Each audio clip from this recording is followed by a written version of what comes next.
sejam bem-vindas a mais um programa Clube de Leitura Gato Preto. Esse clube de leitura, esse encontro vai ao ar toda a última quarta-feira do mês, às 17 horas. E hoje estamos aqui reunidos para discutir a obra Orgulho e Preconceito da escritora inglesa Jane Austen. Eu sou Edivane Rodrigues, sou da equipe técnica aqui da EFAP e vou me descrever para vocês. Eu sou uma mulher alta, de pele cor parda, tenho cabelos curtos e cacheados, estou usando uma blusa preta com um chale em listras vermelha, azul e palha, uma calça jeans preta e um tênis preto. Estou aqui no estúdio com os meus parceiros de clube, né, que vão comandar aqui juntamente com o Carlos e a Mafê, e as nossas convidadas, que é a Patrícia e a Fabiana, que daqui a pouquinho vão se apresentar a vocês. Olá a todos, sejam todos muito bem-vindos ao nosso programa Clube de Leitura Gato Preto. Eu sou o Carlos Aguena, eu estou na mediação junto com a Edivane e a Mafê. E só alguns recados iniciais bastante breves. Esse é um programa que discutimos livros que foram selecionados por professores, todos os professores e clubistas do Clube de Leitura Gato Preto. Foram selecionados a partir dos acervos das salas de leitura e das bibliotecas dos núcleos pedagógicos 7 títulos. Tá? Então, nós estamos agora no 4º título, Orgulho e Preconceito. E eu vou pedir aqui para o PPT da nossa programação. Tá? Então, temos uma programação fechada até novembro. Tá? Então, temos ainda a Conceição Evaristo, Marise Condé, Fahrenheit. Tá? Estão todos convidados para os próximos programas. Como a Edivane falou, é sempre a última quarta-feira do mês, nesse mesmo horário. Tá? Eu já vou pedir também para que vocês coloquem o QR Code do nosso próximo encontro. Tá? Então, a gente vai discutir em Submissas Lágrimas de Mulheres, da Conceição Evaristo. E estão todos convidados a participarem ao vivo com a gente. Tá? Então, tem um QR Code e tem também o link para inscrição que a gente vai disponibilizar aqui no nosso chat. Tá bom? Então, muito grato com você, Edivane. Boa tarde, pessoal. Que alegria, que honra, satisfação a gente começar mais um encontro do nosso querido clube, o Gato Preto. Eu sou a Maria Fernanda Mafê, eu sou formadora da EFAP. Este é o meu sinal. Eu sou uma mulher de pele branca, cabelos longos, olhos castanhos, 1,70 m de altura. Hoje eu estou vestindo uma blusa preta, uma calça preta, um sapato preto, assim, monocromática, né? E animada para conversarmos sobre uma autora que fez minha cabeça na minha adolescência inteira, que foi a Jane Austen. Foi assim com você também? Boa tarde, professores, professoras. Eu sou a Patrícia, eu sou uma formadora aqui da EFAP e sou especialista em língua inglesa. Então, eu tive que passar na minha formação, Mafê, por essa autora.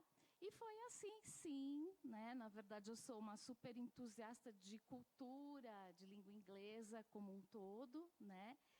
E ela é encantadora, né? E só para a gente poder se comunicar com aqueles que têm baixa visão, eu sou uma mulher branca, loira, estatura mediana, tenho 52 anos, tenho olhos castanhos, uso óculos de hastes coloridas em vermelho, e hoje eu estou usando uma roupa com a blusa em azul, me falaram que chama azul Tiffany, calça preta e botas pretas. Olá, boa tarde. Eu sou a professora Fabiana, da sala de leitura. Mais uma vez aqui agradeço o carinho, o acolhimento. Quero agradecer também o pessoal de Suzano, né, começando pela dirigente, Mara, Silvia, a ID, que é a PEC, o professor Luiz também, que é PEC, o pessoal da minha escola, né, Sebastião Pereira Vidal, a Maria Bernadette, que é minha diretora, todos os meus colegas, a minha PCA que me deu esse colarzinho aqui, que tem livrinho, Que só para eu vir lindeza. aqui. Agradeço ela. Vim aqui como mera leitora, tá? Incentivadora da leitura, na sala de leitura. Adoro o que eu faço. Então, é muito importante. E Jane Austen, para mim, no começo foi meio difícil. Acho que pelo livro que eu tenho disponível lá, mas acabei me apaixonando, me aprofundando. Foi surpreendente. Então, a gente tem muito o que falar dela aqui. E mais um recado aqui para vocês. Então, infelizmente, nós estamos com algum problema técnico e nós convidamos vários professores para poderem participar pelo Centro de Mídias. Então, eu convido aos professores Alexandre, Reginaldo, a professora Cristiane, Daiane, Patrícia Moreira e Milena, que contribuam pelo chat, tá? E a gente pede muitas desculpas, né? Porque infelizmente nós não vamos poder abrir as câmeras por uma questão técnica a vocês que foram convidados, tá bom? E para quem nos acompanha que tem questões de visão, né? Eu sou Carlos Aguena, eu tenho 1,75 m, eu sou descendente de orientais, eu tenho cabelo bem curto, e São Paulo agora está fazendo muito frio, então eu estou com um casaco, eu estou com uma blusa preta, cachecol, calça jeans e tênis preto. Eu esqueci, né, de falar de mim. Então, cabelos loiros, né, com luzes branca, óculos meio quadradinho, marrom, blusa verde, calça preta e o colarzinho aqui que eu não posso esquecer, que tem os livrinhos, tá? Obrigada, gente. Temos também conosco a Francis Naira. Ela está de modo remoto. Francis Naira, se quiser se apresentar, dizer de onde você está falando. Boa tarde a todos, meu nome é Francis Naira, eu sou analista sociocultural aqui na Diretoria de Ensino de Tupã. Eu sou uma mulher branca, de cabelo e olho castanho, e eu estou usando uma blusa na cor vinho. Passa a palavra. Obrigada, daqui a pouquinho eu te chamo. Carlos, para a rede, para ficar claro, o que faz um analista sociocultural na rede? Dá para explicar? O analista sociocultural é responsável por toda a programação das salas de leitura em suas diretorias. E além de ser um profissional bibliotecário, ele também orienta no trabalho de organização e informatização dos acervos. Então, é um profissional bastante importante e deixo aqui o convite para que mais analistas participem como a Francis Naira. Tá? Então, muito grato, Francis Naira, por estar com a gente aqui hoje. Sim, será um prazer ter aí mais profissionais de todas as áreas participando aqui conosco. Eu queria que a produção colocasse novamente a inscrição com o QR Code e também, se possível, colocar aí no chat o link de inscrição, para quem não conseguir, por esse recurso, tentar aí o outro. Como o Carlos já falou, nossa próxima leitura é Em Submissas Lágrimas de Mulheres, de Conceição Evaristo. É um encontro que também promete muito, né? Uma temática aí que a gente tem uma mulher, uma literatura de autoria negra para a gente discutir, uma temática muito importante. Então, vocês estão todos convidados aí a participar conosco aqui do próximo encontro, na última quarta-feira do mês de setembro. E hoje, né, a Jane Austen, muito conhecida de todos, Com Orgulho e Preconceito, que é a sua obra fundamental, aí, sua obra que a deixou conhecida mundialmente. Então, o PPT tem uma imagem da autora, que é uma pintura que foi feita pela sua irmã Cassandra, e também tem aí a capa da primeira edição da obra, né? Prejudice and Price. Essa capa tem uma curiosidade. A obra completa original, em 2003, foi encontrada e foi leiloada, né, por 58 mil euros na época. 58 mil euros? 58 mil Isso euros. em 2000 e? 2003. Nossa, imagine, calcule se fosse hoje, né? Então.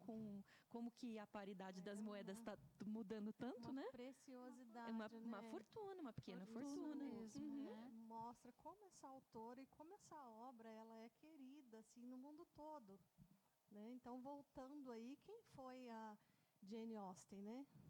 Então, ela nasceu em Steventon, na Inglaterra, em 1775 e faleceu muito brevemente em Winchester, em 1817. Quando ela escreveu Orgulho e Preconceito, lá em 1796, ela não assinou a obra, né? Então a obra ficava conhecida como Uma Dama. Ela não foi... só depois que o irmão dela, o Edward Austen, que revelou aí a identidade da autora, né? Então, na época, ela escrevia, mas para a família mesmo. Ela sempre escreveu para a família, né? Compartilhava ali seus escritos. E Orgulho e Preconceito é a obra que a mãe, as irmãs, os tios, os primos, a obra que mais gostaram, né? Além dessa, ela tem outras, que é Razão e Sensibilidade, Persuasão.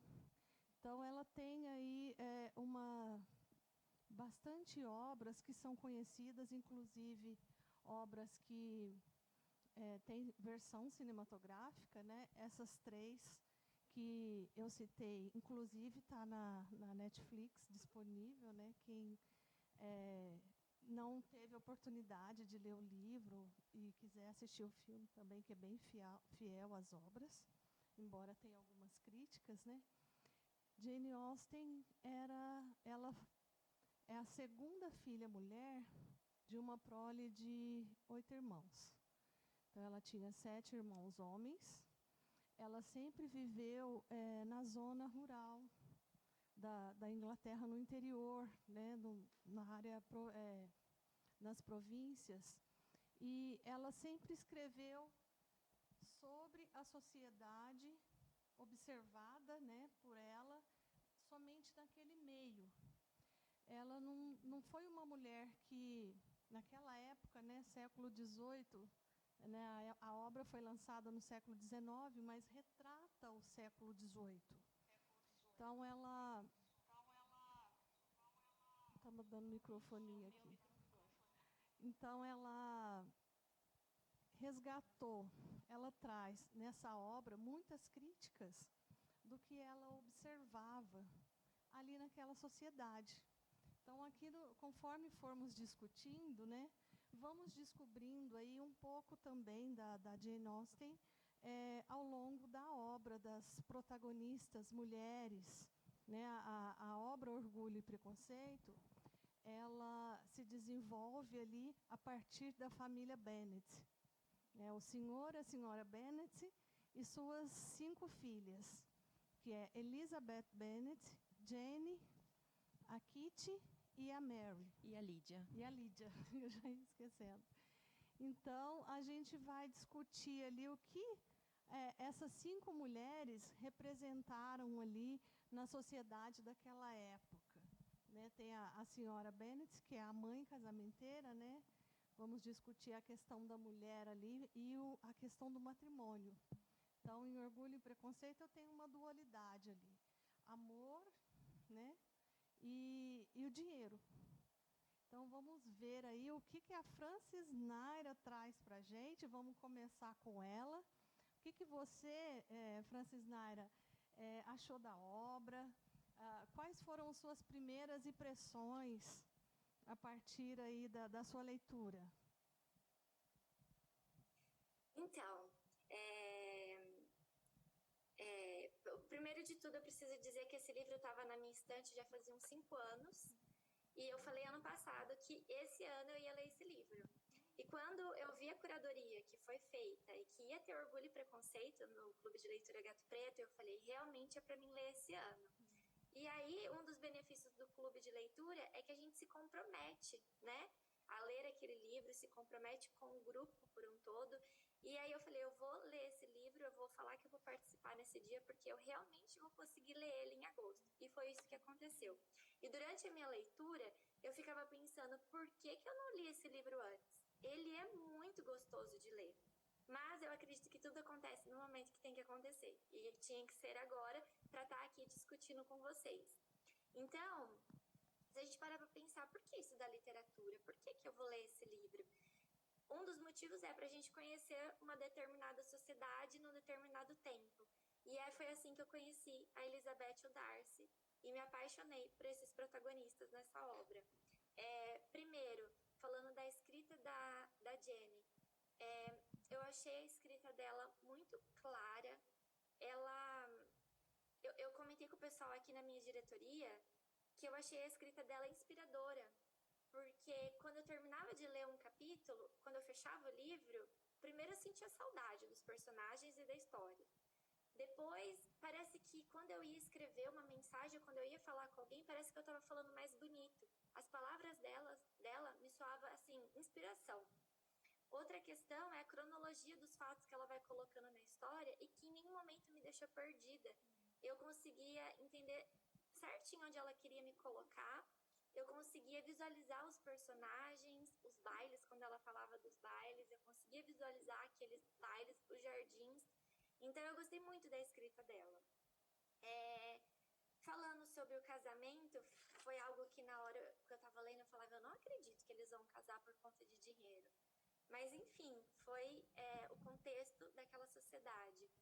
E eu fiquei feliz porque a Elizabeth conseguiu encontrar amor e o Darcy passar por cima dessa questão de dinheiro da sociedade, aquela tia dele falando que a Elizabeth não poderia ter nada com ele porque era de um nível diferente, e o Darcy indo lá enfrentando a sociedade, os familiares, para estar junto com a Elizabeth. E aí eu fiquei pensando, conforme eu ia lendo, o quanto da própria escritora tem na Elizabeth. O quanto a Elizabeth era à frente do seu tempo, ela tinha uma inteligência emocional para lidar com as situações. Por exemplo, quando a tia do Darcy procura a Elizabeth para falar que eles não poderiam ficar juntos, a forma como a Elizabeth lida com aquelas falas da tia foi tão sábias, né? E aí eu ficava pensando o quanto da própria escritora tinha na Elizabeth. E o livro, ele não é só uma questão, não é só um romance, é um romance lindo, com certeza um dos mais lindos que eu já li, mas ele não é só um romance, ele fala sobre o quanto o ser humano ele pode se arrepender, ele pode melhorar. No final do livro a gente vê o Darcy e a Elizabeth passando por cima dos seus orgulhos e dos seus preconceitos e do julgamento que um fez do outro para viver esse romance, esse amor. Fui assistir a adaptação também, depois que eu li a adaptação para o cinema. Eu sempre gosto de fazer isso quando existe. E eu fiquei feliz porque eu achei que o filme ele foi bem fiel ao livro. E o livro tem um diferencial, que o último capítulo fala sobre o final, o que aconteceu com esses personagens, né? Depois de tudo. Coisa que no filme eu não vi. E eu gostei muito que ela trouxe isso para o livro. Porque agora só me ficou a saudade dos personagens, mas é como se eu soubesse que todos eles estão bem, né? Mas a saudade continua, vontade de saber mais ainda, sabe? Mas apesar dela ter dado isso pra gente no final. Enfim, eu agradeço muito vocês pelo Clube de Leitura, por organizar esse momento do Clube de Leitura, porque ele enfatiza tudo aquilo que a literatura traz pra gente, ele proporciona isso.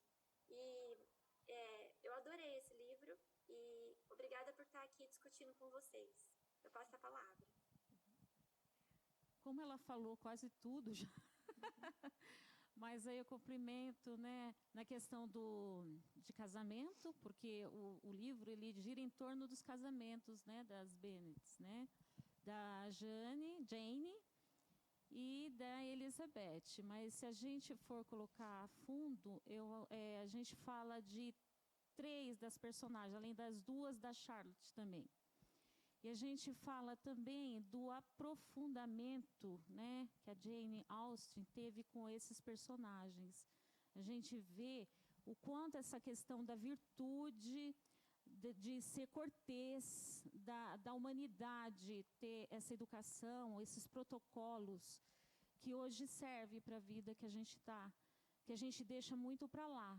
Então, por mais que os protagonistas, os personagens vão passando por coisas ali dentro da história, a gente não vê eles saindo, xingando, vai com braveza, mas ao mesmo tempo com aquela elegância. A gente percebe isso, né? A virtude, a cortesia. Então, o livro, ele vai muito além. Eu nem acho que a Lisa, né? A Elisa, ou Lizzie, ou a senhorita Bennet, a Elizabeth, seja feminista, alguma coisa assim. Eu acho que a Jane Austen, ela passa até por cima disso, que ela está falando de gênero, acho que é do ser humano em si. Quando ela fala de cada personagem, ela passa de profundidade mesmo o que ele tem a oferecer ali dentro, de conhecer. E a gente, como leitora, a gente que tira as conclusões. Então, ela não é nem ríspida demais e ela também não é superficial. Ela deixa a gente pensar realmente como ele é dentro ali da história. E os casamentos ali por dinheiro, o livro todo, né, fala de dinheiro. Toda hora fala, fulano 2.000 libras, 5.000 libras por ano. Então, o dinheiro realmente... Mas a gente vê que a personagem principal, né, as duas principais, elas não são ricas, são de classe média, se fosse colocar hoje, são medianas, né? Só que elas chamam atenção pela beleza, apesar da Elizabeth não ser tão bela assim quanto a Jane, né, que é a mais bela de todas, e também não tão bem-humorada como a mais nova de 15 anos, que é a Lídia. Então, a gente vê que elas têm o quê? Estereótipos diferentes. Cada uma busca alguma coisa na sua vida e como ela é de personalidade. A gente vê a Jane como uma doçura, uma pessoa otimista, uma pessoa, né, que não vê a ruindade, a maldade do mundo. E quando a gente vê Elizabeth, ela é uma pessoa inteligente, uma pessoa franca, mas às vezes, por ela tirar já as conclusões precipitadas dela, que ela teve esse pé atrás com Darcy, dele ser orgulhoso no jeito dele ser introspectivo, de não conversar com as pessoas, ou não mostrar realmente que ele conversava realmente para quem era valoroso para ele. Eu acho que nessa questão até de confiança. Então, o livro ele tem muito que mostrar se a gente for analisar profundamente cada personagem. Sim. Eu queria fazer uma fala, Fabi, aí pegando um gancho também no que a Fran falou.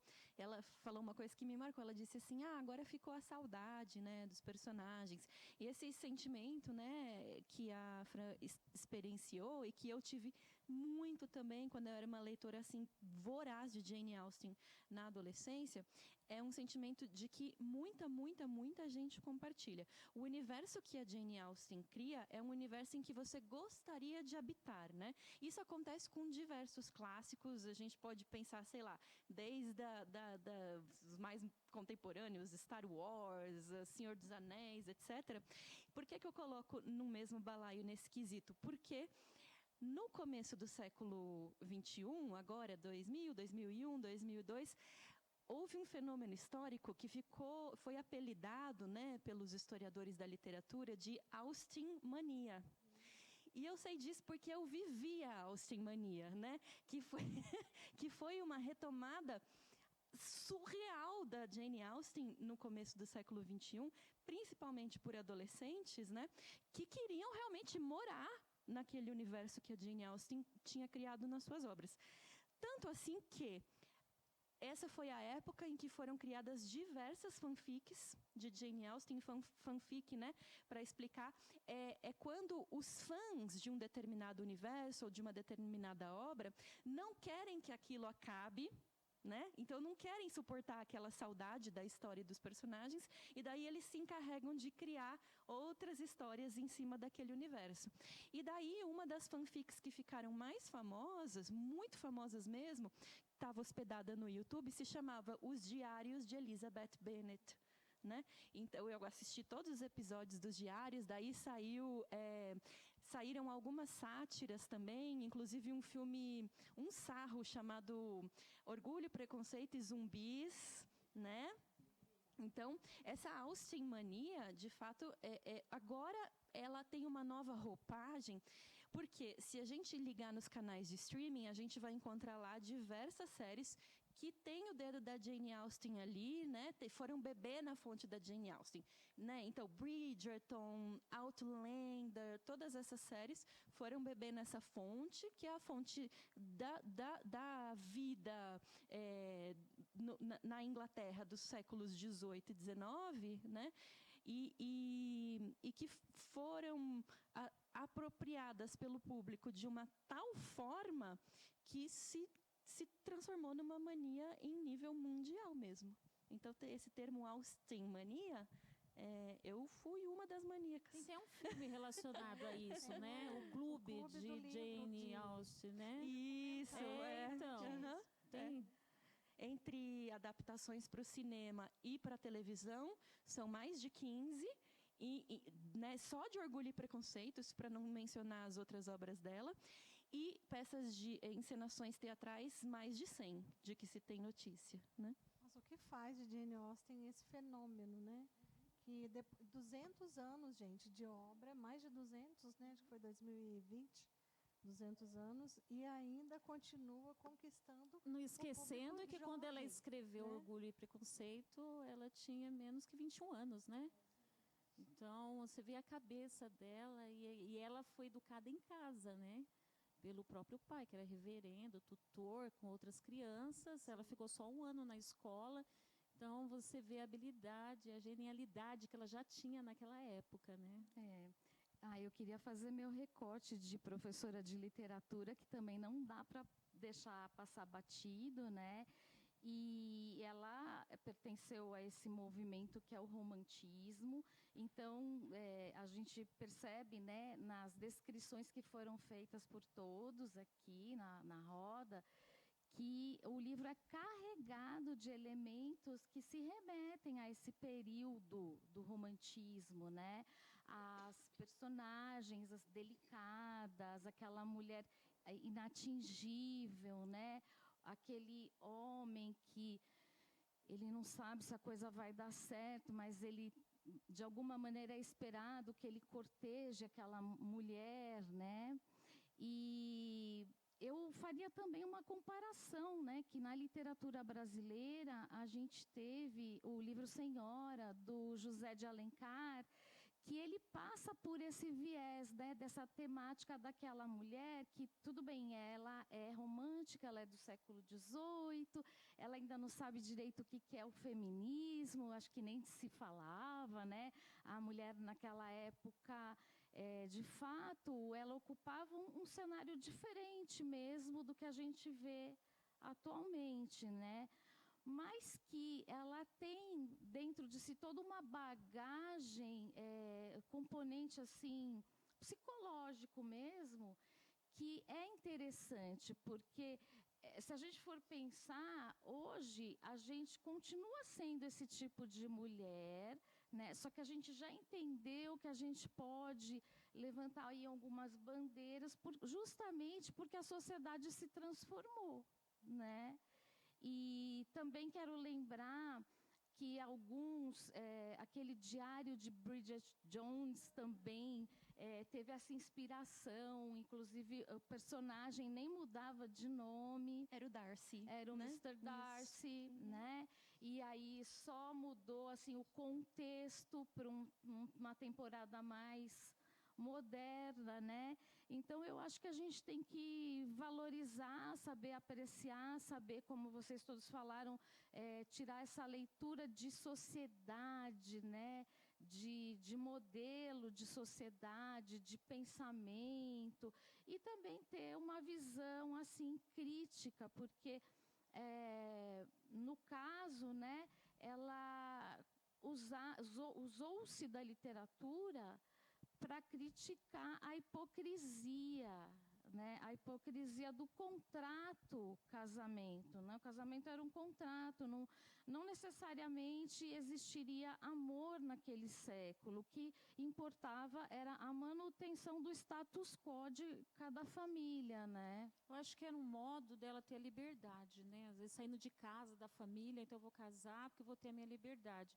Como a personagem Lídia gostaria de ser uma mulher que ia cuidar da casa, do marido, tanto é que ela ficava, né, atrás dos oficiais para conseguir logo um casamento e fugiu com Wickham, né, novíssima, e para não deixar um desastre assim na família, porque a família ia ficar manchada por ela fugir com ele.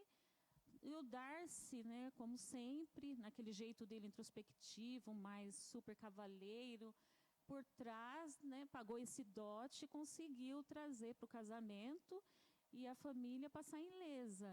Mas, no caso, no comecinho do livro, quando fala da mulher, aí fala que a mulher tinha que aprender música, aprender a dançar, ela tinha que ser prendada, ela tinha que falar idiomas. E aí, conversando até entre Elizabeth e Darcy, na casa, acho que do Billy, da família Billing, com a senhorita Billing, né? Ela falando assim, nossa, mas quantas mulheres você conhece desse jeito? Ele, 6 mulheres. Nossa, 6 mulheres? Eu não conheço nenhuma. Porque ela não era assim. Nenhuma das irmãs. Que a irmã que mais assim se atualizava, estudava, era a Mary. Né? Porque ela é feia. Então, ela fala assim, as pessoas têm que gostar de mim de alguma forma. Então, eu vou me apegar na leitura, no conhecimento. Mas era um conhecimento assim aleatório, que às vezes não trazia algo de acréscimo para ela. Era só para ela ter, para esconder o que ela tinha de feiura, de insignificante, né? E as 2 irmãs, as últimas, eram frívolas, elas eram vazias, sem valor. A mulher tinha esse papel de ornamentar os salões da sociedade, né? Com sua beleza, seus dotes musicais, enfim. Só queria dar um recado breve. A equipe técnica, eu acho que conseguiu resolver a nossa questão, tá? Então, para quem nós convidamos a participar ao vivo aqui, solicitando a abertura de câmeras, então tentem, tá? Para ver se a gente consegue também integrar vocês na nossa conversa. Tá? Os professores Alexandre, Reginaldo, Cristiane, Daiane, Patrícia e Milena, tá? Eu gostaria de ler esse trechinho que ela fala dessa tal mulher, né? Quando eles estão lá reunidos e a irmã do Sr. Billing, do Mr. Billing, diz: uma mulher deve ter um profundo conhecimento de música, canto, desenho, dança, de línguas modernas, para merecer esse título.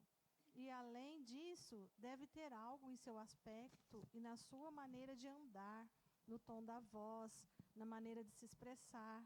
Do contrário, a palavra não será totalmente merecida. Aí, tudo isso ela deve possuir, acrescentou o Mr. Darcy. E a tudo isso ainda deve acrescentar algo mais substancial: o aperfeiçoamento do espírito pela leitura intensa. Não estou mais surpresa de o senhor conhecer apenas 6 mulheres preparadas. Quando ele fala, né, eu conheço uma meia dúzia de mulheres que têm todas essas qualidades, né? Aí ela responde,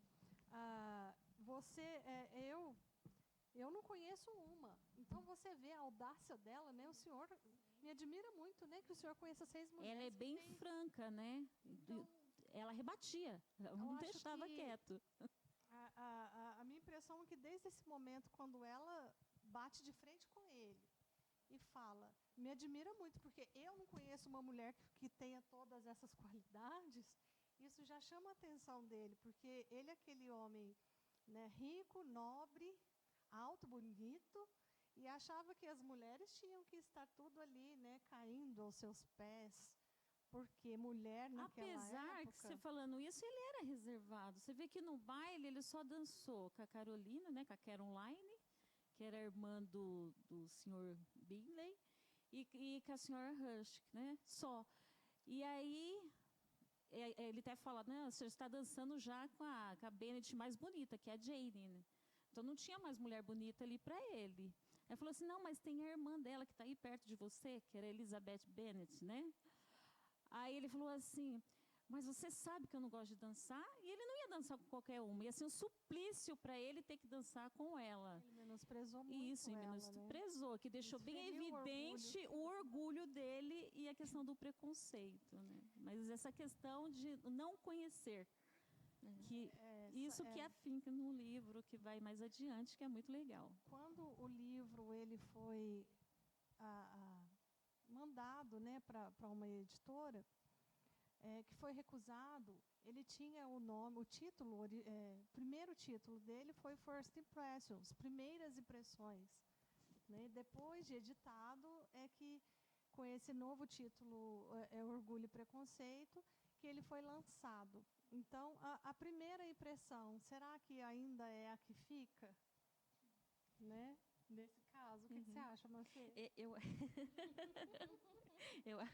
Eu acho que a primeira impressão que a gente tem quando a gente lê esse livro é de que talvez a Jane Austen estivesse antecedendo o que hoje é conhecido como os feminismos, né? A palavra feminista já apareceu aqui 2 vezes, né? E não tem como não aparecer quando a gente discute Jane Austen, mas justiça seja feita, Jane Austen não era e nem poderia ser uma feminista, porque é a partir do século XX que a gente começa a usar esse termo. Muito embora a Inglaterra dos séculos XVIII e XIX seja precisamente, historicamente falando, o que a gente chama de berço do feminismo. Lá no 18, no 19, a gente já tinha conjuntos de mulheres no interior da Inglaterra e nas cidades pensando, né, afinal de contas, que condições são essas que a gente vive, como tão primorosamente descritas aí no livro da Jane Austen, né? Como a Paty cantou a bola aqui pra gente, a função do adorno, né?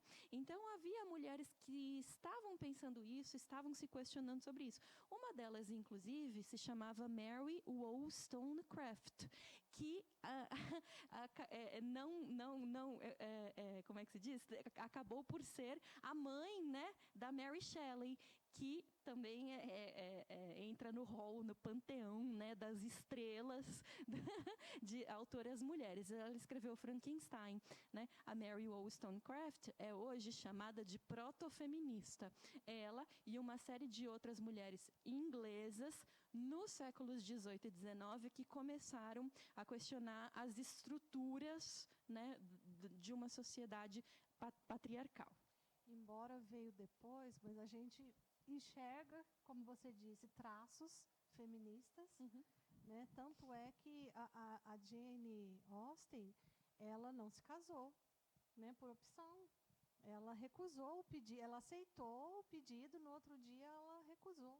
Não quero mais me casar. Então isso, para uma mulher naquela época, né, não ter um casamento era você ficar abandonada, não ter perspectiva nenhuma de vida, não conseguir ali se desenvolver na sociedade enquanto pessoa, você não era reconhecida.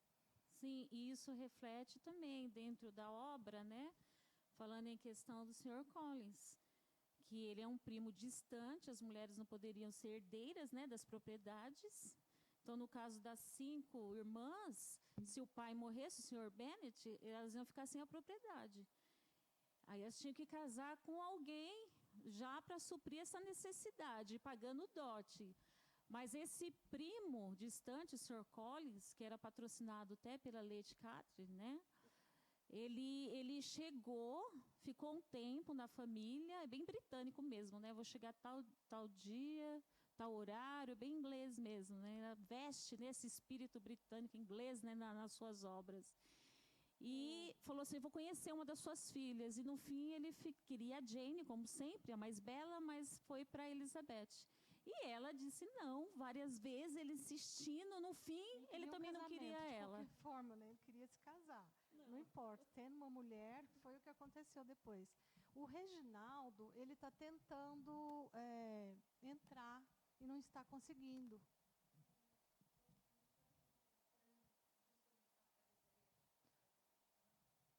Tá bom. Então,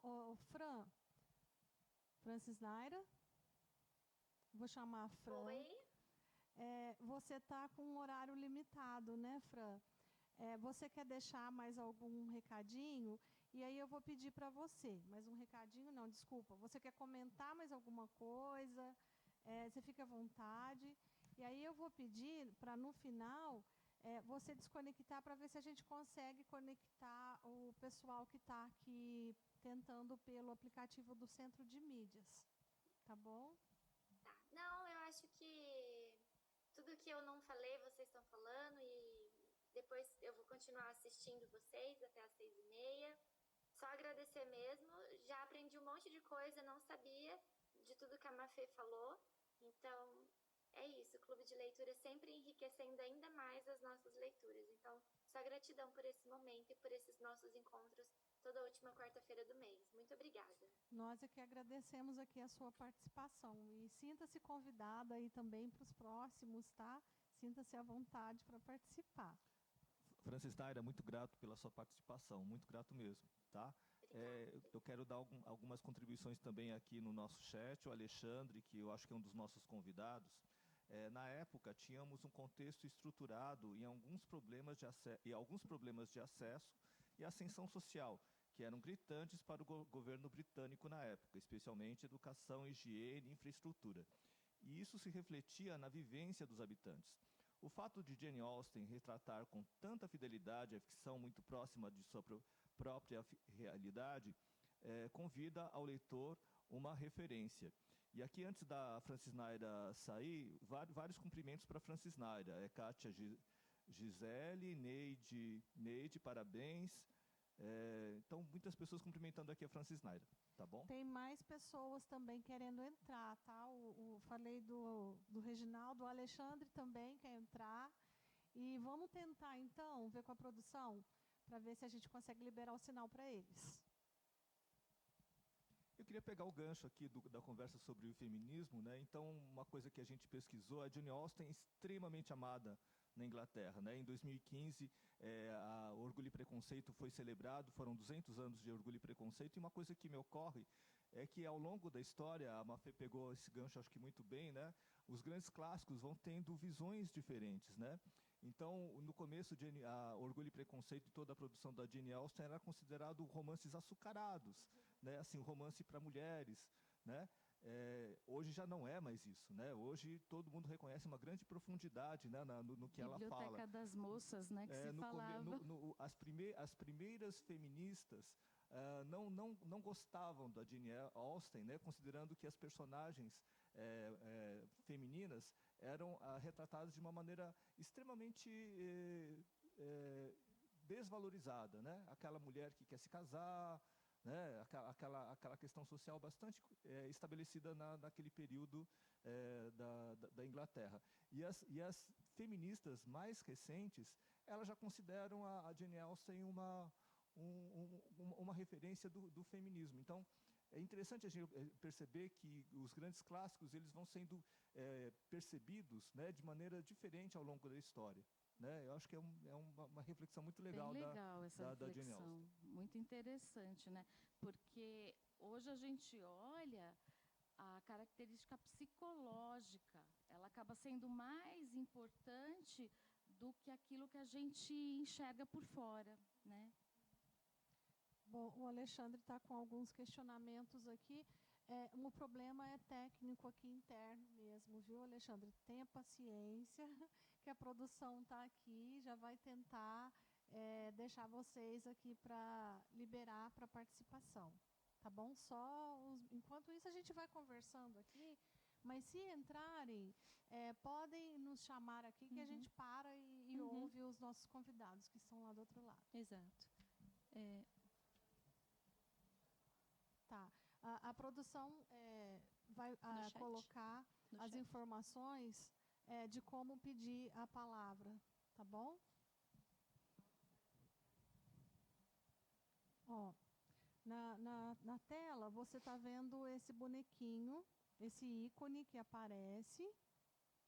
Então você clica nele, entra no vídeo e concorda em querer participar. Né? Você tem que concordar. Se você não concordar, você não consegue. Isso, exatamente. Aí, por favor, você já deixa a câmera, habilita o áudio e a câmera para que a gente consiga também te ouvir. Né? Eu gostaria de trazer a contribuição também de uma pessoa muito especial que escreveu um longo texto para a gente, pediu desculpas que ela não pôde participar aqui com a gente, né? Então, a Cristiane Oliveira da Silva, da Escola Nair Ferreira Neves de Caraguatatuba, escreve um longo texto aqui. Infelizmente, eu não vou poder ler inteiro, tá? Mas eu vou ler alguns trechos que acho que vai ser gancho para a continuidade das nossas discussões. Na minha estante de livros, Orgulho e Preconceito tem agora um lugar especial. Nunca uma obra literária havia me despertado tantos sentimentos bons, além de me fazer me colocar no lugar da protagonista, Elizabeth Bennet, e reacender em mim emoções antigas e lembranças saudosas da minha mocidade. Já havia assistido às adaptações cinematográficas do livro, todas lindamente produzidas e com elenco afinadíssimo. Até mesmo Orgulho e Preconceito Zumbi me cativou. Não foi lembrado aqui. Mas como dizem filmes, não são apenas a ponta do iceberg. O livro é capaz de nos fazer sonhar e viajar no tempo de forma indescritível, com a riqueza de detalhes. E aqui ela traz, acho que, uma ideia que é bastante interessante, né, que é a comparação da obra original e das adaptações para o cinema. Né? O Orgulho e Preconceito tem várias adaptações, como a Mafê citou aqui. Né? Então é muito interessante ver como é que foi a transposição desse universo literário para o audiovisual. Né? Uma outra questão legal. A produção acho que conseguiu captar aqui, que o Alexandre está pedindo a palavra. Vamos ver se a gente consegue falar com ele. Oi, Alexandre. Alô? Alô? Alô? Alô? Nada? Alô? Alô? Alô? Alô? Acho que vai dar. Alexandre, pode abrir a câmera, por favor? Você me ouve?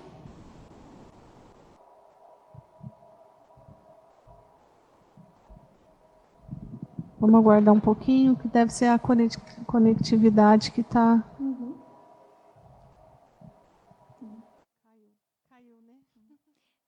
Sabe que essa provocação que o Carlão trouxe, né, sobre as adaptações para o cinema, eu tendo a pensar, né, que Orgulho e Preconceito é tão adaptado assim, porque no fundo, na minha visão, né, no fundo, Orgulho e Preconceito é uma espécie de um arquétipo literário, que é do ódio ao amor.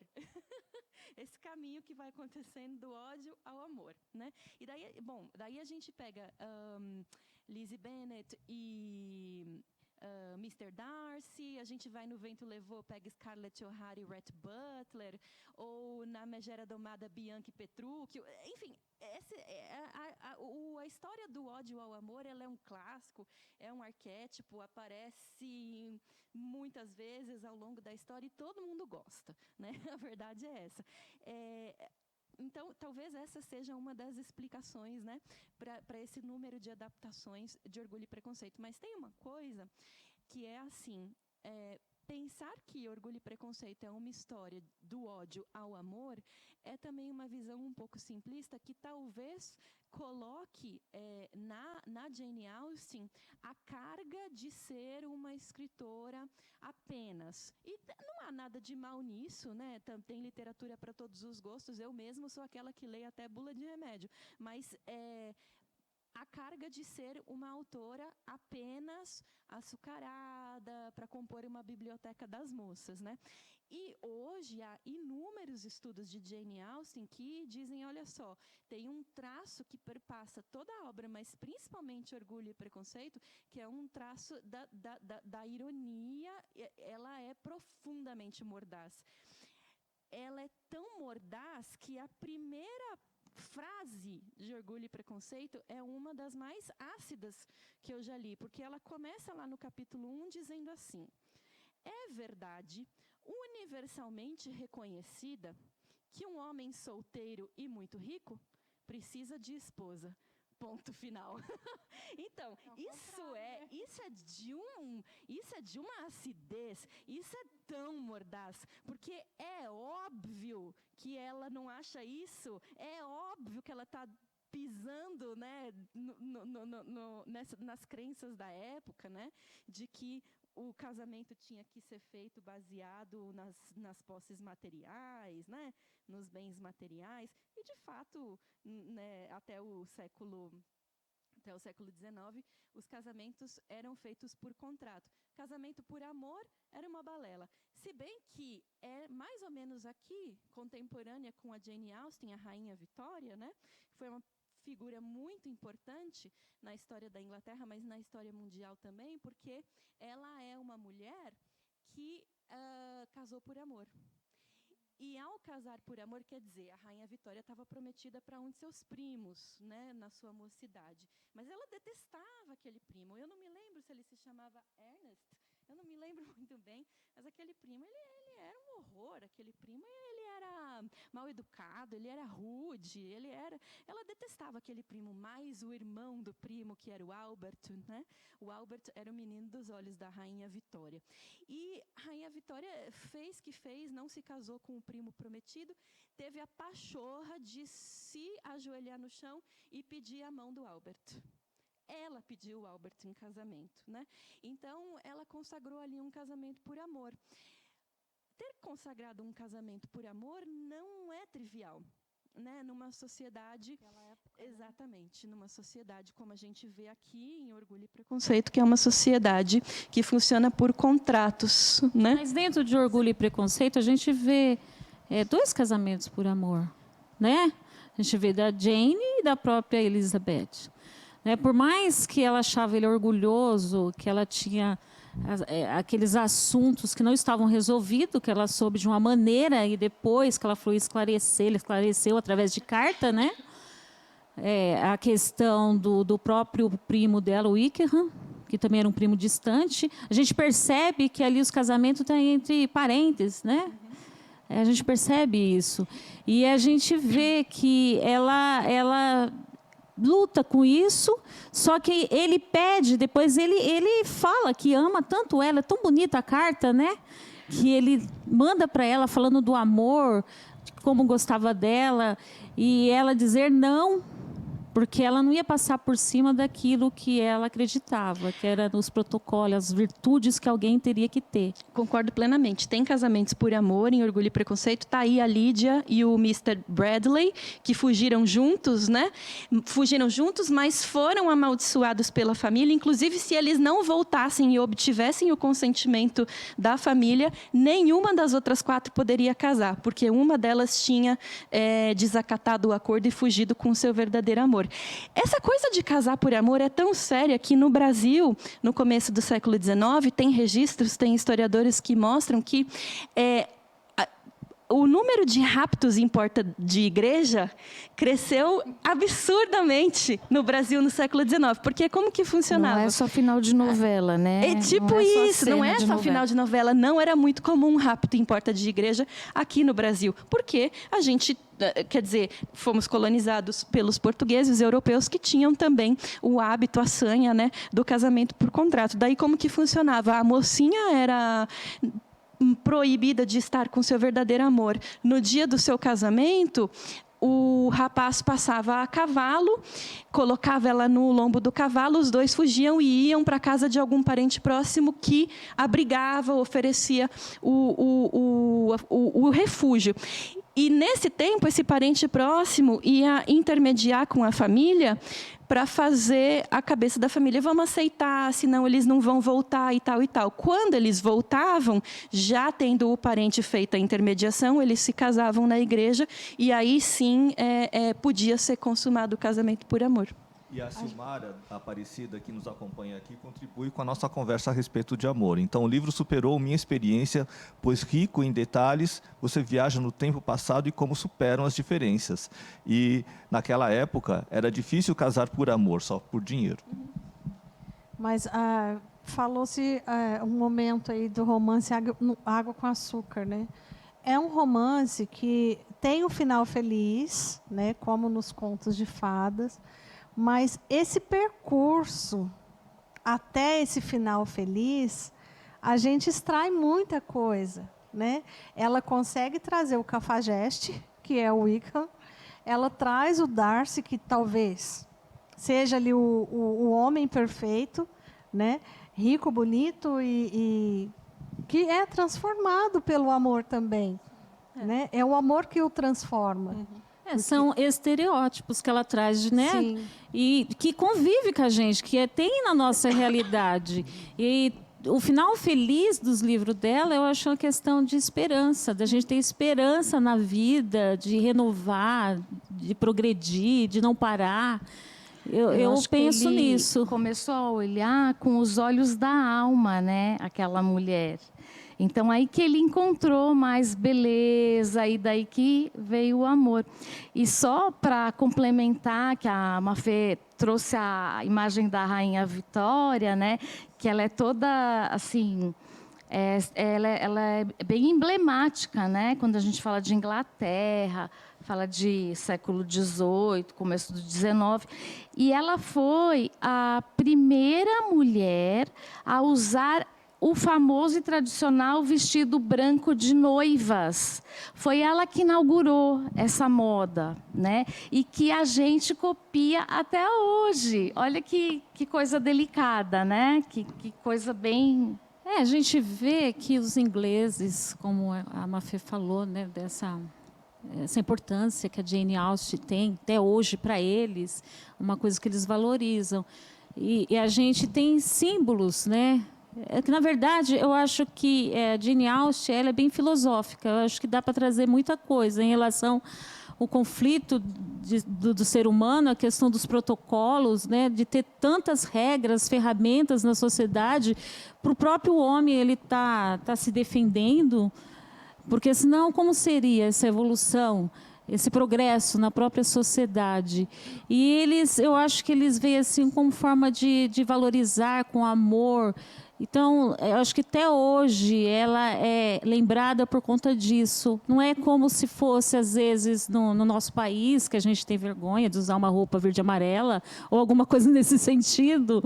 Então, eu acho que traz essa questão também para nós. O professor Alexandre está tentando de novo. Vamos tentar conversar com o professor Alexandre? Enquanto isso, tem umas contribuições do próprio professor Alexandre aqui no chat, onde ele fala que nesta obra a minha concepção é de que o amor só foi possível pela construção. É tão pouco convencional naquela época. É isso mesmo, eu também compartilho da mesma, né, percepção. Muito bonito. Foi uma transformação, né, do Darcy, e é muito lindo ver aquilo, né? Ai, conseguimos. Oi, professor. Olá, boa tarde, quase noite. Bem-vindo, Alexandre. Obrigado pelo convite, pessoal do Centro de Mídias. Nós não estamos ouvindo aqui no estúdio, Não, tá ouvindo? mas eu acho que quem está nos assistindo está conseguindo ouvi-lo. Que eu Sim, estava assistindo o programa anterior ao nosso, né, que terminou agora, e estava também tendo esse problema técnico. Acontece. Ai, que pena. Seu áudio está aberto, Alexandre? Tá aberto? Tá. O pessoal no chat está ouvindo. É no estúdio, é um problema técnico, infelizmente, aqui do estúdio, né? Infelizmente. Mas quem nos acompanha consegue ouvir o Alexandre. Consegue. Então vamos dar a palavra para o Alexandre. Ok. Alexandre, deixa suas Obrigado. impressões aí para o pessoal que está assistindo, por mais que a gente não consiga ouvir, né? Ok, vamos lá. Fique à vontade aí para falar. Bom, analisando essa obra, né? Olha, no chat falaram que ele está sendo ouvido, tá? Analisando essa obra, eu pude fazer uma análise da sociedade atual com a sociedade que Jane Austen ilustrou para nós nessa obra. Foi importantíssimo fazer essa revisão com o contexto histórico que foi abordado, e ficou claro para mim, como eu escrevi no chat, que o amor de Darcy e Lizzie só foi possível porque eles superaram várias convenções sociais da época. Então, Jane Austen ela conseguiu retratar fielmente, como eu coloquei no começo da transmissão, o retrato da sociedade britânica da época. onde existia uma dificuldade das pessoas da Grande Londres olhar com certa condescendência e respeito às pessoas que viviam no interior, mesmo sendo pessoas de boa educação, com bons costumes, mas certas questões ficaram muito nítidas para mim nesse livro. Óbvio que, infelizmente, o tempo está acabando, mas eu gostaria de agradecer o convite, agradecer o pessoal da minha diretoria de Sorocaba, agradecer a minha professora especialista em currículo, Camila Garcia, e também a todos que estão aí apreciando, mais uma vez, essa formação do Gato Preto, que é de grande valor para nós, professores, que nos encontramos em sala de leitura. Muito obrigado pela oportunidade, um abraço para você.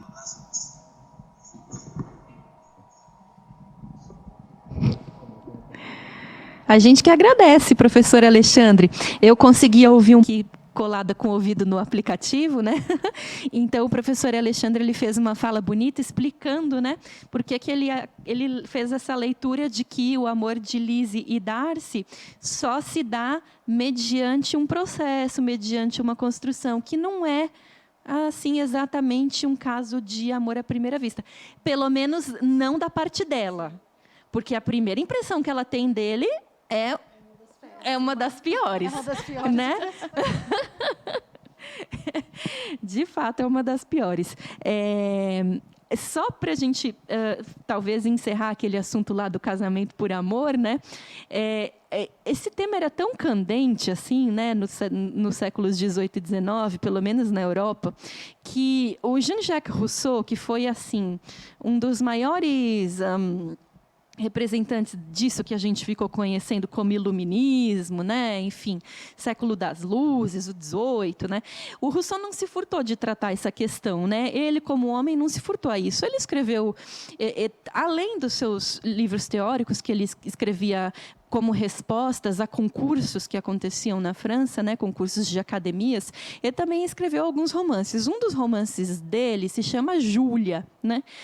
Em Júlia, ele conta a história dessa moça e do seu amado. Eles têm uma paixão absolutamente ardente, mas eles precisam superar essas convenções sociais, como bem lembrou o professor Alexandre.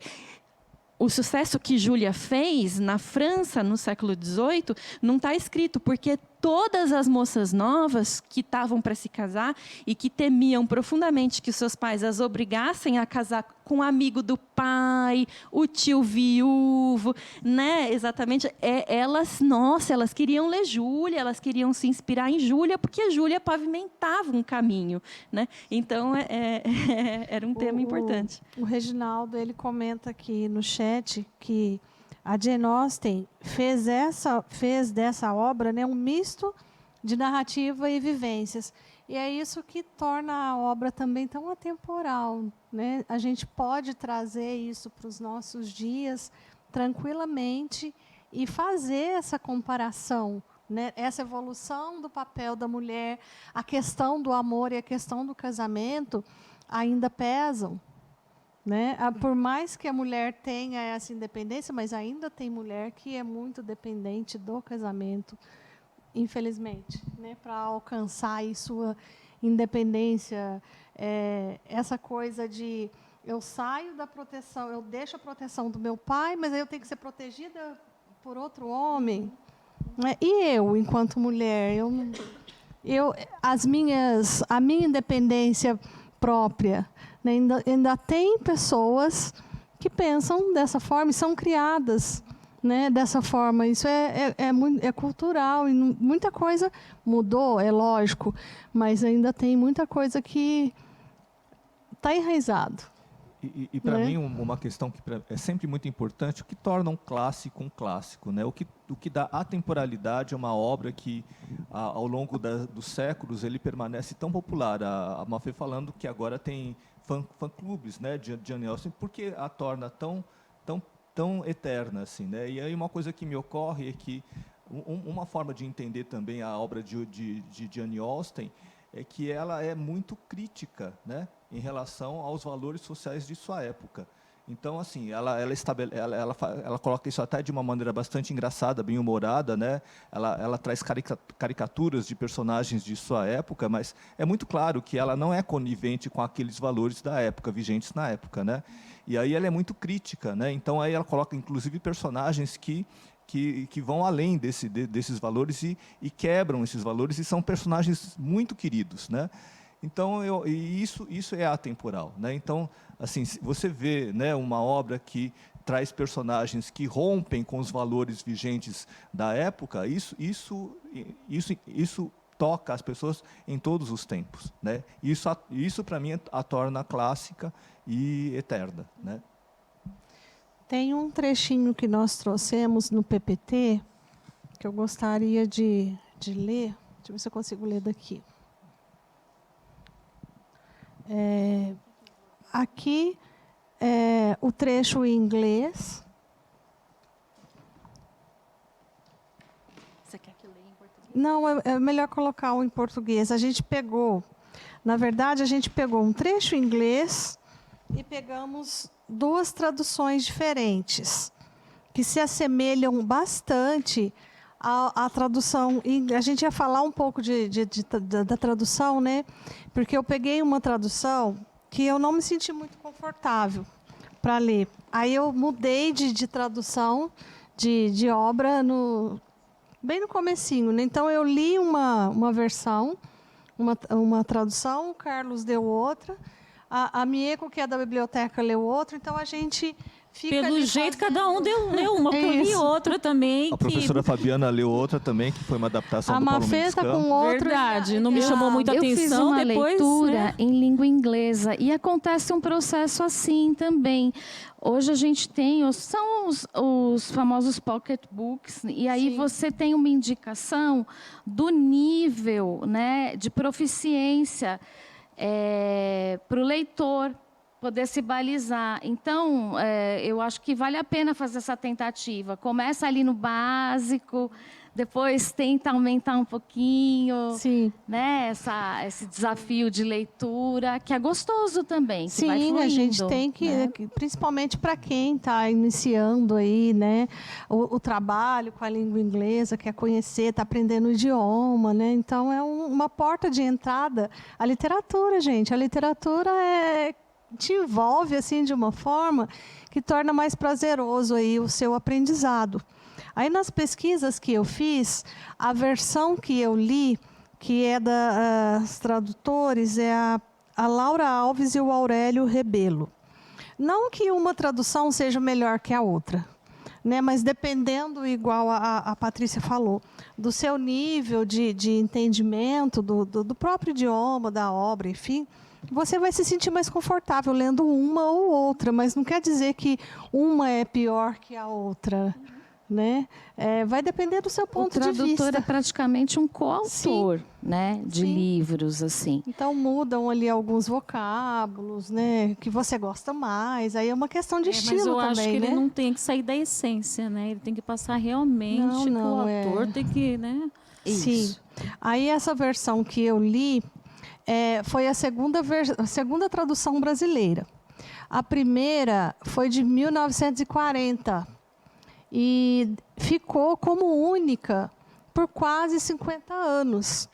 Então, só em 1997 que houve aí uma segunda tradução no Brasil. Aí depois, com o lançamento do filme de 2005, que é a série que está aí nos streamings. Isso, com a Keira Knightley e o Colin Firth, né? Sim. E aí, agora, hoje, nós temos mais de 8 traduções. Né? Então, isso é importante também, né? Porque é da nossa cultura, né? Ver que como está crescendo agora, tudo que já foi discutido aqui, que os jovens estão assim apaixonados por Jane Austen. Isso é muito bacana, né? E o segredo é você tentar aproximar essa obra traduzida. Quanto mais contemporâneo for, melhor para aquele jovem, porque ele vai ter um nível de aceitação maior. Sim. Né? Por que é difícil você impor uma leitura tipo machadiana para eles? Porque a tradução ainda está muito, né, rebuscada. Então, se você não chegar naquela fluidez do contemporâneo, eles vão achar chato e vão largar, né? Tem isso também. Quanto mais se aproxima do seu repertório, né, cultural, atual, moderno, contemporâneo, mais o jovem vai também se apropriar aí dessa obra. Então, eu queria ler o trechinho, pedir para a produção colocar o PPT na tela, do trecho em português. Ah, tá, peraí. Então, a vaidade e o orgulho são coisas diferentes. Embora as palavras frequentemente sejam usadas como sinônimas, uma pessoa pode ser orgulhosa sem ser vaidosa. O orgulho se refere mais à opinião que temos de nós mesmos. A vaidade, aquilo que gostaríamos que os outros pensassem de nós. Então, esse trecho que fala de orgulho e vaidade, né, que quando você começa a ler, você detesta o Mr. Darcy. Né? Ele é muito, além de vaidoso, orgulhoso, arrogante, e isso deixa a Liz Bennet assim, não, eu tô fere, né? Estou com meu orgulho ferido. Agora eu não danço com ele nem por toda a Derbyshire, né? E depois a história muda, essa transformação aí que o professor trouxe também, né? Que os opostos, na verdade, eles não eram opostos, né? Eram dois teimosos, né? Cada um ali à sua maneira, mas fez com que ele foi transformado por amor e ela, quando descobre como ela foi tola, aquela parte do livro, que ela descobre, nossa, como eu me deixei enganar. Se eu tivesse apaixonada, eu não teria me enganado tanto, mas eu me enganei em sã consciência. Né? Ai, gente, é maravilhoso aquele trecho que ela traz isso, né? Então, ela assumia ali também que ela se deixou levar pelo orgulho, né, pela primeira impressão ali daquele momento, e ver uma pessoa quão maravilhosa aquela pessoa se tornou ali depois, transformado também pelo sentimento do amor. Isso é muito, muito lindo. E trazendo mais uma vez assim a dinâmica dos clubes de leitura, nós todos aqui somos apaixonados por clubes de leitura porque ele contempla todas as diversidades de visões e pontos de vista, né? Então, vocês podem observar que aqui a gente não tem um debate, a gente tem um compartilhamento de pontos de vista.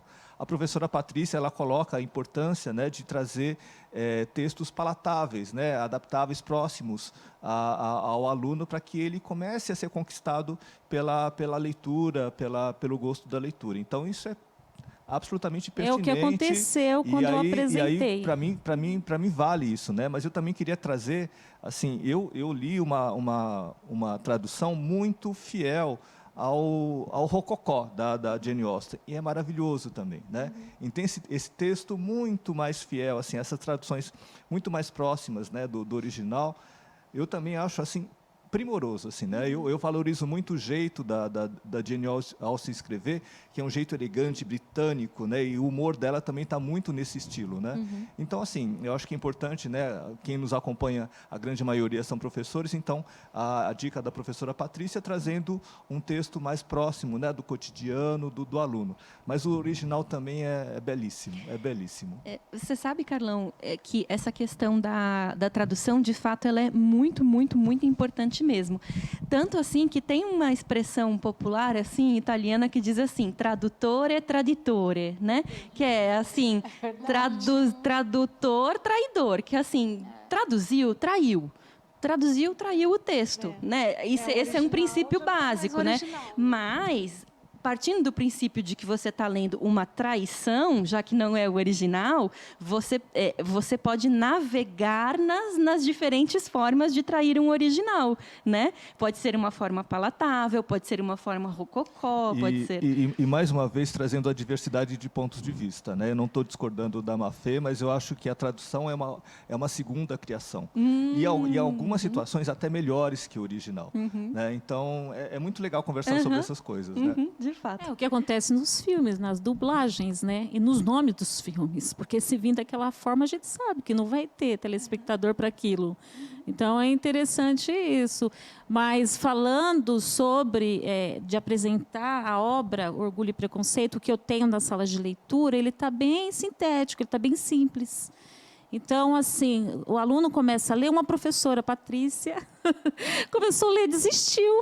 Eu não estou entendendo nada, gente. Não, É muito nome, é muita tradução. gente. Fala para ela, eu falei, ela não calma, pode desistir tem que pegar assim. outro, tem que ir devagar. Eu falei, não, tô só esperando, né? Ela falou que ia assistir, deve estar assistindo. Então, para ver realmente como é. Então, tem que ser uma leitura que aguça realmente e que você tenha vontade de se aprofundar. Eu comecei a ler, eu vi que aquilo ali estava muito superficial para mim. Eu falei, não, eu preciso buscar mais. Eu busquei e, no fim, adorei. E vou ler mais. E eu não conhecia, porque eu vim aqui como uma mera leitora, né, como professora da sala de leitura. E isso é importante para eu mostrar para o meu aluno, para ele ter essa vontade de ler também. E eu tenho até uma aluninha, Larissa, do 8º C, que essa semana ela falou assim para mim, professora, eu quero ser leitora. O que a senhora indica para mim? A partir dos projetos feitos. Ela vai fazer a releitura daquilo que você indicar, né? Aí você viu que criaram as fanfics, de repente uns HQs, e assim por diante. Esse que é o legal, né? Das novas construções em cima daquele texto original, né? Eu desafio a criar um clube de leitura lá na sua escola, professora. Sim, tem o clube juvenil já, de leitura. Está sob orientação da madrinha, que tem os padrinhos, as madrinhas, que é a professora Grazi, que também é ótima leitora, que também estimula muitos alunos. E a gente também tem um clube de Stranger Things nosso, na sala de leitura, feito na hora do almoço, toda segunda-feira, 11h25 e 1h45. A gente está ali para colocar atividades relacionadas ao que vai acontecer na 5ª temporada, a visão de cada um. Então, está muito bacana. Maravilha. Eu estou vendo que já vamos ter insumo para mais ATPCs, tá bom? Mas não vou dar muito spoiler aqui, mas vamos poder apresentar as boas práticas da rede, se Deus quiser, em breve. Você sabe que o objetivo do clube é esse, né? Além da promoção da leitura, também estimular Temos a criação também a premiação, de clubes, né? de leitura. Que eu passei para a Edivânia, a premiação do aluno leitor na escola por bimestre. A gente dá kit, medalha, um certificado, eu faço levantamento, tem regras, não pode ser assim, me dá 10 livros para ler, não é assim, não. Tem que ler aos poucos, vem, me conta, então tem aquela devolutiva, é um trabalho feito em cima disso, e com isso a gente está atraindo muito mais leitores para a sala de leitura. É mais leitura que a gente precisa. Parabéns, né? viu? E quando a gente lê e depois sabendo que a gente vai discutir, conversar sobre o que a gente leu, sobre a obra, é outro estímulo, né, que a gente tem de leitura. Sai um pouco, por mais que você esteja ali naquele diálogo com o autor, mas de leitura solitária, né? Você lê para você e guarda. E quando você compartilha isso, enriquece e amplia muito. Né? Então, essa é a essência do clube. E aluno de inclusão também. A gente tem a Ticiane, que ela leu o livrinho O Pequeno Príncipe Preto. Ela foi preencher a ficha, eu falei, nossa, vai colocar só isso? Aí comecei, e aí, o que ele faz? Quem ele conheceu? Como ele é? Aí ela foi falando, eu falei, por que você não colocou isso? Você sabe tudo. Ela falou, então, professora, deixa aí que na próxima quarta-feira eu vou pegar e vou completar. Mas vamos ter que fazer um programa mesmo só para apresentar essas práticas leitoras, né, que merecem. Uma professora compartilha aqui uma prática, Ana Angélico. Na minha escola temos um exemplar e está sempre... Esta semana tive que fazer uma caça ao livro. Escondi e quem achava levava para ler primeiro, já que tinha mais de um aluno querendo ao mesmo tempo. Que bacana, adorei. Tem que estimular, gente. Se a gente não fizer, não acontece sozinho. Da próxima vez que os professores, quem está nos assistindo, se inscrevam, aí a gente entra em contato e vamos ver um outro meio de participar. Infelizmente, a gente lamenta por hoje, né? Não conseguimos ouvir o professor que conseguiu falar, que é o Alexandre, né?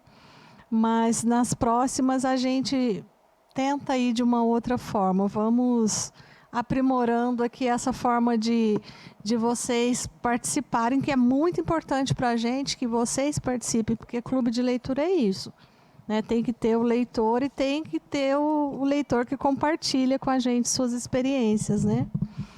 Então, fica aí o nosso contato. Não estou me despedindo ainda, tá, gente? Eu vou passar a palavra. Para quem quiser entrar em contato também, você que tem aí seu clube de leitura na escola, quiser contar para a gente depois pensar aí em algo, né, também. Vamos compartilhar aí essas boas experiências de leitura. Bom, vocês querem fazer mais algum comentário, falar mais alguma coisa? Como está acabando, né, 7 minutos, eu vou agradecer o pessoal da diretoria, sempre amável comigo, né, minha diretora, né, está sempre me disponibilizando. Agora é sempre que eu uso. É muito bom. É a dona Maria Bernadette, a vice, a Dani, o pessoal da escola, os professores dos 2 turnos. Então, eu tenho só que agradecer a ID, o professor Luiz, que são os PECs, né, a dirigente, a Mara Silvia e também a supervisora Mirella, que é da minha escola também. Então, estão sempre torcendo. Eu acho importante o professor vir aqui, a gente falar um pouco, que parece que a gente está tão distante. Não, acho que o trabalho de todos, né, é um trabalho fundamental, um trabalho importante para o aluno. Eu sei que os colegas fazem com carinho, com amor, dedicação, e a leitura é importante para tudo. Que você vê, né, de um simples, vamos dizer assim, debate, entre aspas, que a gente faz aqui, na verdade, que é uma roda de conversa, né? É uma roda de conversa, mas dá para tirar tanta informação, tanto conhecimento, isso é muito importante, abre portas para a gente e aguça muito mais. E eles querem, quando eles veem isso, eles querem buscar mais, eles têm essa vontade, sim, a gente vê neles. Então, um beijo para todos de Suzano e para os professores da rede também, né, que estão fazendo a mesma coisa que eu. Estou na sala de aula, que também não é fácil, que tem que lidar com a diversidade. Então, parabéns para todos. Gente, eu queria agradecer novamente, né, pelo convite super gostoso. E a gente está se namorando aqui, né, esse grupo, porque a gente vai conseguir construir outras coisas para oferecer para a rede, né? Para um aprimoramento, para ouvir, para, enfim, até ter um aproveitamento desse canal tão legal que demorou para acontecer, que foi o CMSP, né? Então, agora que a gente já saiu de pandemia, daquela situação do remoto, né? A gente vai poder ter outras maneiras de utilizar a ferramenta, tá? Muito obrigado pela atenção de todos e parabéns pelas práticas. E eu vou até trocar figurinha aqui com a nossa professora para a gente ir divulgando esses trabalhos, porque a gente gosta disso também, né? Ah, sim, eu quero agradecer, né, também pelo convite recorrente, né, de estar sempre aqui no Clube de Leitura. Cada encontro é revigorante, né, faz aquecer mais a paixão pela literatura. E já agora a gente fecha, né, o ciclo da Jane Austen e a gente já abre as portas para começar a leitura da nossa próxima autora, também uma autora mulher, né, Vani? Vou até passar aqui para a Vani lembrar isso um pouquinho melhor para a gente. Sim, e deixar um beijão para todo mundo. Vamos aproveitar e vamos sair da submissão das mulheres aí, retratada pela Jane Austen, e entrar em Submissas, Lágrimas de Mulheres, da Conceição Evaristo, que eu tenho, é uma obra são 13 contos, né? Então, vocês vão ler aí, quem ainda não leu, se identificar, escolher um conto aí que queira comentar e compartilhar aqui conosco, que vai ser de uma grandiosidade e de aprendizagem, né? Que a gente aprende muito aqui, fazendo o clube com vocês. Então, é um aprendizado compartilhado aqui. Isso é muito gostoso de fazer. A gente tem grande paixão. A gente é suspeito para falar de clube, né, gente? Então, reforçando aqui o nosso convite, Em Submissas Lágrimas de Mulheres, dia 28 de setembro, uma obra de contos da Conceição Evaristo. Lembrando que em outubro também temos uma outra escritora negra, né, a Maryse Condé, Eu, Tituba, a Bruxa Negra, de Salem. E encerrando o ano, dia 30 de novembro, Fahrenheit 451, de Ray Bradbury. Tá? Então, muito grato a todos que nos acompanharam, tá? E a gente aguarda a presença de vocês no nosso próximo encontro. Então, gente, eu queria agradecer a Patrícia. Eu que agradeço. Ter disponibilizado seu tempo de estar aqui conosco. Agradecer a professora Fabiana. Amo vir de aqui. Suzano. Amo. Você venha sempre. O Adoro Carlos vocês. Amafê. A Francis Naira. A Francis Naira, que está convidada aí, o Alexandre, o Reginaldo, que não conseguiu, todo mundo que participou aqui pelo chat, que deixou o seu recadinho. Vocês estão convidados para o próximo, tá? Para participar. Se conseguirem acessar o link, fazer a inscrição, e a gente vai conversar aí ao longo do mês para viabilizar essa participação de vocês.